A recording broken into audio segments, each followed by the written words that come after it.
Hello viewers, আসসালামু আলাইকুম। আজকে যে টপিকস নিয়ে আসছি সেটি হলো ফাংশন। ফাংশন কি? দুটি সেটের মধ্যে পারস্পরিক বাস্তব সম্পর্কই হলো ফাংশন। অন্যভাবে বলতে পারি, এক্স ও ওয়াই দুটি সেট এমনভাবে সম্পর্কযুক্ত যে এক্স এর যে কোনো মানের জন্য ওয়াই এর একটি মাত্র মান পাওয়া যায়, তবে তাকে ফাংশন বলে।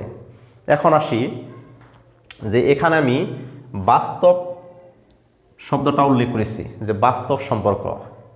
এটা আমি দেখে দিতেছি কি কারণে। ধরি এক্স আর ওয়াই দুটি সেট, তাহলে এক্স সেটে উপাদান আছে এ বি সি তিনটা, আর এখানে ওয়াই সেটে উপাদান আছে 1 2 3 4 চারটা। এক্সকে ডোমেন, এটা হলো ডোমেন।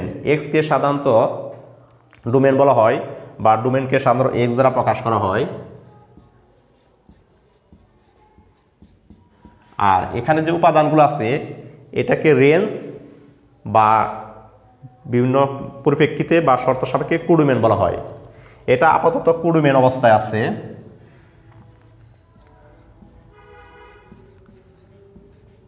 কোডোমেন। তাহলে এখানে আমরা দেখতে পাচ্ছি এক্স সেটে তিনটা উপাদান আছে বা এখানে ডোমেন আছে। তাহলে এখানে দেখতে পাই আমরা এক্স এর জন্য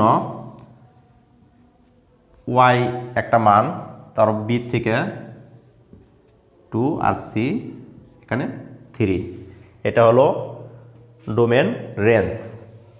এখানে এটাকে ডোমেন বলা হয় আর এই জিনিসটাকে কোডোমেন বলা হয়। বাট এখানে যদি এইটাকে যদি আমি গাছ বিবেচনা করি আর এটাকে যদি আম বিবেচনা করি, মানে আম গাছে আম আসছে, এইরকম বিষয়টা বোঝার সুবিধার্থে আমি একটা উদাহরণ দিতেছি। তাহলে একটা গাছ ওয়ান গাছে একটা আম আসছে এ, তাহলে 2 এটা একটা গাছ, এটা বি, 3 এটা এ গাছে আম আসছে সি। তাহলে এখানে দেখতে পাচ্ছি যে তিনটা এখানে আম বিবেচনা করছি এবং চারটা গাছ আছে, বাট একটা গাছে আম আসে নাই। তাহলে এই জিনিসটা কি বাস্তব বা আমাদের যে লজিক, সেই লজিক বা বাস্তব যে জিনিস আছে সেই সম্পর্কের সাথে রিলেটেড। এইটা একটা ফাংশন। তাহলে এই ফাংশনের ডোমেন কি? এখানে ডোমেন এক্স ইকুয়াল টু কি হবে, এখানে ডোমেনের সেট হবে এ বি সি। আর যদি বলি এখানে রেঞ্জের উপাদান কি, রেঞ্জ হইল 1 2 3। বাট আমি যদি বলি এখানে কোডোমেন কত, কোডোমেন হবে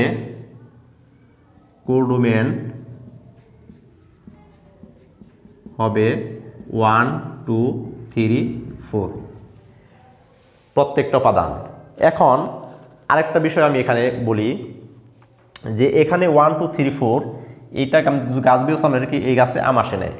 বাট আমি যদি এইটা মুছে এখানে যদি ডি বা আরেকটা জিনিস দেই, অক্ষর বা যে কোনো চলক ব্যবহার করি, তাহলে এইটা কি হবে?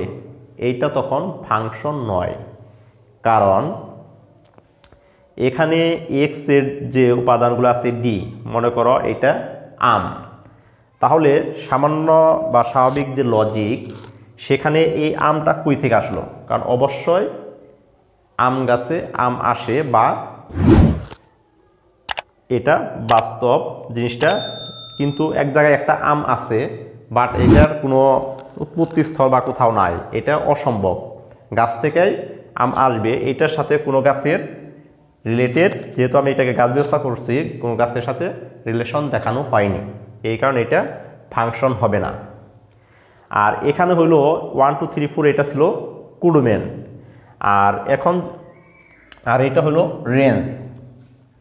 এখন এই যে ফাংশন, এইটাও ফাংশন, যে এখানে আরেকটা গাছ আমি বিবেচনা করি নাই। আর যদি দিয়েও থাকি তাহলেও এটা ফাংশন। যখন এইখানে কোনো উপাদানের জন্য ওয়াই এর কোনো মান পাওয়া যাবে না বা মান আসবে না, তখন সেটা ফাংশন হবে না।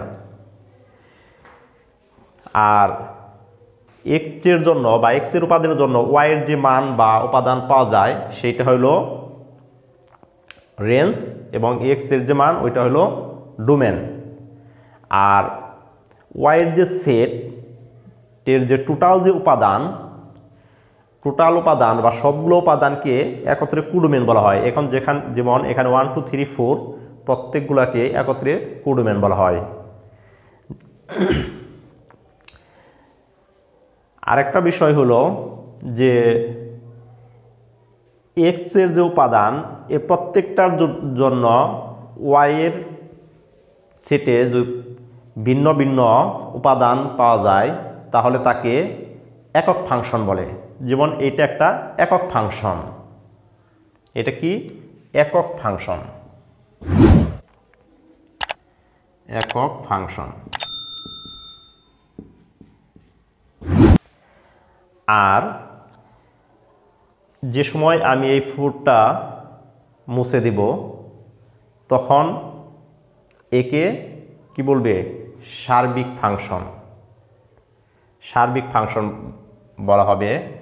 এবং একক ফাংশনও এবং সার্বিক ফাংশনও, কারণ এখানে প্রত্যেকটা উপাদান ব্যবহার হয়েছে, কোনো উপাদানই অবশিষ্ট নেই, সবগুলো উপাদান ব্যবহার হয়েছে। এটা হলো সার্বিক ফাংশন। তাহলে আমরা বুঝতে পারলাম যে ফাংশন কি, ডোমেন, রেঞ্জ বা কোডোমেন, একক ফাংশন কি, সার্বিক ফাংশন কি। আশা রাখি বুঝতে পারছো। যদি কোথাও সমস্যা হয় অবশ্যই তোমরা আমাকে কমেন্ট বক্সে জানাবে। ওকে, আল্লাহ হাফেজ।